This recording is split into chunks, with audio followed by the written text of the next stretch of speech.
exporting your artboards as files. So, napag-aralan natin yung paano gumawa ng multiple artboards. Na-explore na rin natin yung artboard panels. And then, nagawa na rin natin pagdagdag or mag-manipulate ng artboards gamit yung artboard tool natin. Ngayon naman is, paano naman natin i-export yung artboards natin as files like .jpeg or .png or any files no na gusto natin.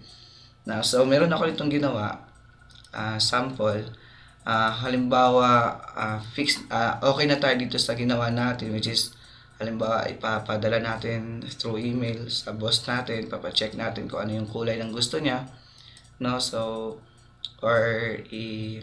halimbawa ganun na lang, papadala natin sa boss natin tapos pakita natin yung sample. No, paano natin siya ipadala? So kailangan natin siyang palitan ng file format. Now, sa paanong paraan, punta tayo sa file menu. Now, sa file menu, hanapin natin yung export, no? Pag click natin yung export, may lalabas na dialog box. So, dialog box dito ng export. Save yung file name, pwede natin palitan. Halimbawa, invitation. Tapos yung save as type as JPEG kasi gusto natin pakita sa kanya, and then yung destination natin kung saan natin nalagay, no? So meron ako dito ginawa Illustrator Tutorials. So halimbawa dito natin nilalagay, then yun. Pagkatapos, since marami tayong artboards, meron tayong 3 artboards na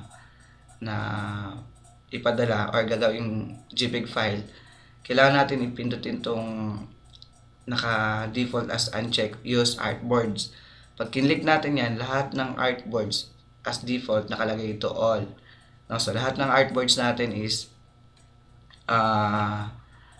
ma-save yung 3. Pero kung gusto mo yung range naman, halimbawa gusto mo lang yung 1 tsaka 2 na artboard, yun lang yung masisave. So, sa kaso natin dito is, gusto natin i-save yung 3 kasi gusto natin ipakita itong 3. Now, okay na siya hanggang kailangan natin all, use artboards, then JPEG, then export natin. Now, pag pag-click natin pag-click natin ng export, may lalabas na dialog box ng JPEG options na nagsasabi kung anong klaseng image ang gusto mo or yung color model natin, yung quality ng file, tsaka yung options, no, yung compression method, resolution. So since kailangan natin ng RGB lang kasi for screen lang siya, titingnan lang through website or through email. So pwede ito na yung gamitin natin, yung RGB. Pero yung RGB, may option dito sa color model, RGB, CMYK, grayscale. At saka sa quality, pwede natin palitan ng low, medium, high, maximum, no? Now, kailangan attentive tayo dito. Halimbawa, kailangan natin for printing, tapos yung resolution natin naka 72 ppi lang, no? Tapos yung color model naka RGB, which is alam natin pag printing sa MYK tayo, dapat malaki din yung file, no? Naka 300. So since yung natin ngayon, kaso natin is for web lang siya or for screen view, so RGB 72 is okay na. So after nyan, click na natin. Now, walang magpa-pop up, so kailangan natin puntahan yung yung destination kung saan natin siya nilagay, no?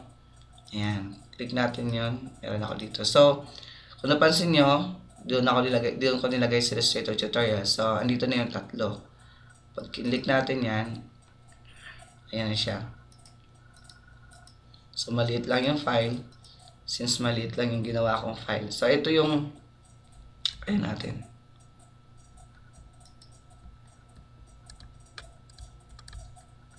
Ito yung 3, no? Yung invitation, copy, invitation.